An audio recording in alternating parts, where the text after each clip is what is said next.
Negeri Sembilan dijangka melaksanakan sistem perkhidmatan pengurusan faraid secara dalam talian hujung tahun ini. Sistem yang dikenali sebagai faraid itu dibangunkan sekumpulan pakar dari Fakulti Pengajian Quran dan Sunnah dan Fakulti Sains dan Teknologi Universiti Sains Islam Malaysia USIM Nila. Zakinawati Ahmad Tarmizi ada laporannya. Kumpulan pakar USIM itu membangunkan Faraid SIS sejak Julai 2013.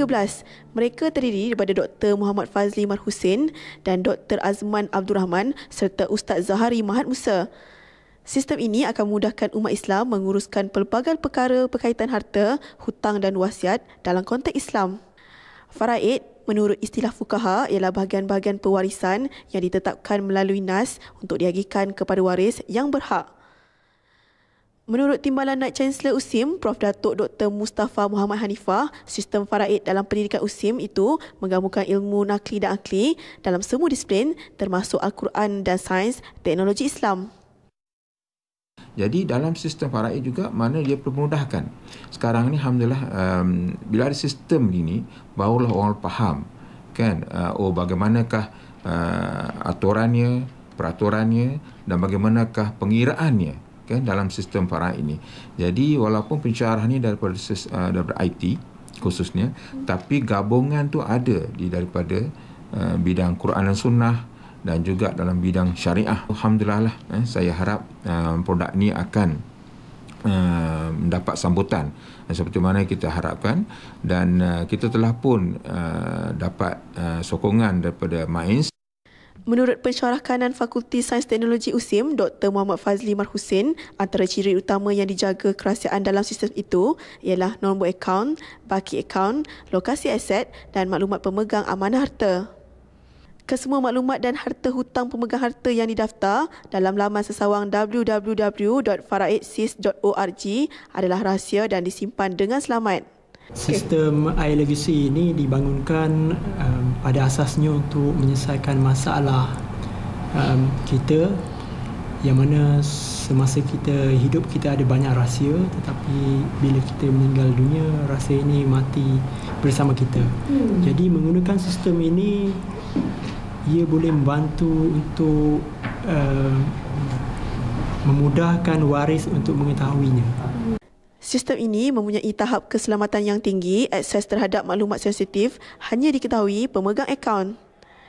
Pemilik akaun akan melantik pemegang amanah untuk membolehkan maklumat diketahui selepas beliau meninggal dunia. Bagaimanapun, pensyarah kanan Fakulti Undang-Undang USIM, Dr. Azman Abdul Rahman berkata, mereka komited melakukan penambahbaikan dari masa ke semasa sekiranya ada kelemahan yang dikesan pada sistem itu.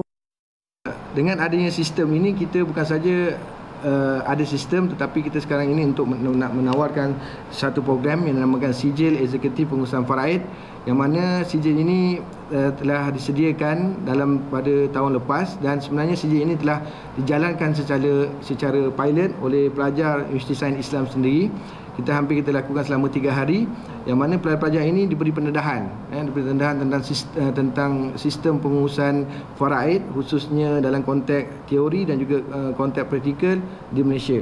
Yang mana semua peserta yang mengikuti sijil eksekutif pengurusan faraid akan diberi penerangan tentang bagaimana mengira faraid dalam konteks sistem. Menurut seorang lagi pendidik Faraid SIS, Zahari Mahat Musa, sistem dalam talian itu akan memudahkan umat Islam menyelesaikan masalah hutang pemegang harta. Kalau ada lebihan selepas harta si mati itu digunakan untuk selesaikan hutang, barulah beralih ke peringkat yang ketiga, iaitu wasiat yang dibuat oleh si mati. Dalam Islam, wasiat yang dimaksudkan ialah pemberian sumbangan sebanyak 1/3 harta kepada selain waris. Maksudnya istilah wasiat ini sangat berbeza dengan kefahaman masyarakat tentang term wasiat lah. Sebab kita merasakan wasiat dalam Islam adalah satu bentuk sumbangan. So siapa ada lebihan silakan, siapa yang tak ada lebihan mungkin satu kekangan bagi dia untuk buat. Kedua, apabila kita kata wasiat, nilainya mesti 1/3. Kalau lebih, perlukan kepada persetujuan bersama oleh ahli waris yang lain. Sistem Faraid SIS yang diinovasikan oleh penyelidik dari Universiti Sains Islam Malaysia USIM NIDA ini mudah dan cepat dan bolehkan kita mengakses laman sesawang ini di mana sahaja yang turut boleh digunakan oleh orang bukan Islam dan bukan beragama Islam bagi tujuan pembahagian harta. Laporan Zakinawati Ahmad Tamizi dan juru kamera Aziz Zubair untuk Berita RTM.